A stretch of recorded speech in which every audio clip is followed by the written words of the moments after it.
Hello friends, সবাইকে নমস্কার জানিয়ে শুরু করছি নীলিমা রেসিপির আরেকটি নতুন পর্ব। আজকে শেয়ার করব ঝটপট পার্শে তেল ঝাল। মাত্র কয়েকটি উপকরণ দিয়েই এভাবে পার্শে মাছ রান্না করলে ভীষণই ভালো লাগে খেতে। এই ঝটপট পার্শে মাছের রেসিপিটি যেমন তাড়াতাড়ি রান্না হয় তেমনি তাড়াতাড়ি খাওয়াও হয়ে যায়। ভাতের পাতে শুধু এই রকম একটা মাছের ঝোল, ব্যাস, আর কিছুই লাগবে না। বন্ধুরা, যারা আমার চ্যানেলটিকে নতুন দেখছেন, সাবস্ক্রাইব করে পাশে থাকার অনুরোধ রইল। আর পাশে থাকা বেল আইকনটা অবশ্যই প্রেস করে দেবেন, তাহলে যখনই নতুন কোনো ভিডিও শেয়ার করব নোটিফিকেশন সবার আগে আপনার কাছে পৌঁছে যাবে। তাহলে চলুন ঝটপট পার্শে তেল ঝাল বানাতে কি কি উপকরণ নিয়েছি দেখে নেব। এখানে দেখুন, পার্শে মাছগুলো কিন্তু খুব একটা বড় নয়, কেটে ধুয়ে নুন হলুদ মাখানো রয়েছে। 500 গ্রাম মতন মাছ রয়েছে এখানে। 1/4 টিস্পুন কালো জিরে নিয়েছি ফোড়নের জন্য। নুন হলুদ ভাই বোন তো আছেই।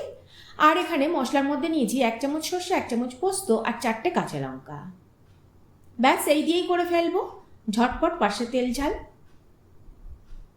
তাহলে চলুন রান্নাটা শুরু করা যাক। প্রথমে দেখুন, কড়াইতে আমি বেশ খানিকটা সর্ষের তেল দিয়ে দিলাম। যেহেতু তেল ঝাল তাই তেলটা একটু বেশিই দিয়ে দিয়েছি। এবারে মাছগুলো দিয়ে ভেজে নেব, তবে খুব বেশি কড়া করে কিন্তু ভাজবো না, তাহলে কিন্তু মাছের ঝোল একদম ভালো লাগবে না।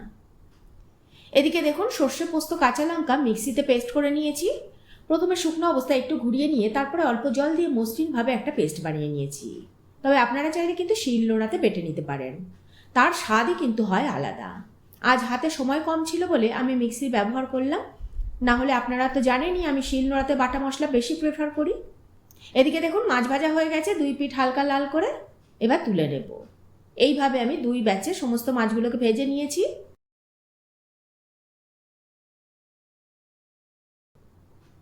এবার বাকি যে তেল আছে সেই তেলের মধ্যে আমি কালো জিরে ফোড়ন দিয়ে দেব।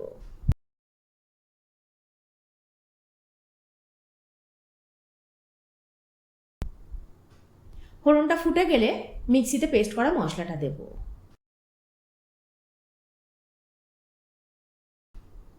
এবার নুন দেব, হলুদ দেব, তারপরে একটু নেড়ে চেড়ে 1.5 থেকে 2 মিনিট মতন কষিয়ে নেব।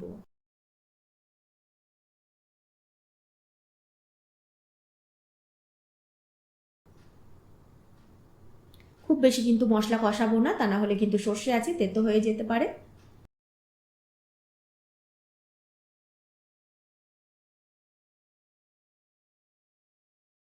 এবার মিক্সির বাটি ধোয়া জল দিয়ে দেবো 1 কাপ মতন।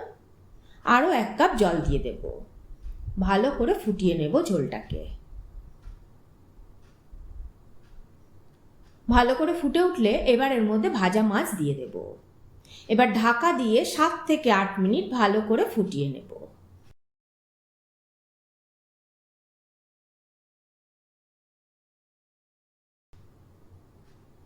সাত থেকে 8 মিনিট পর ঢাকা খুলে চেরা কাঁচা লঙ্কা ও 2 চামচ কাঁচা সর্ষের তেল ছড়িয়ে দেব।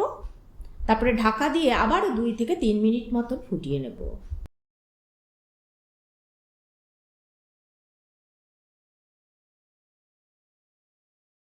ব্যাস, দেখুন ঝটপট পার্শে তেল ঝাল কিন্তু রেডি। এবারে সার্ভ করে দিয়েছি।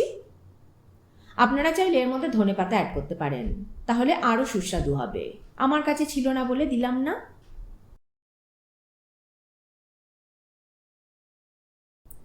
কেমন লাগলো ঝটপট পার্শে তেল ঝাল কমেন্ট করে জানাবেন।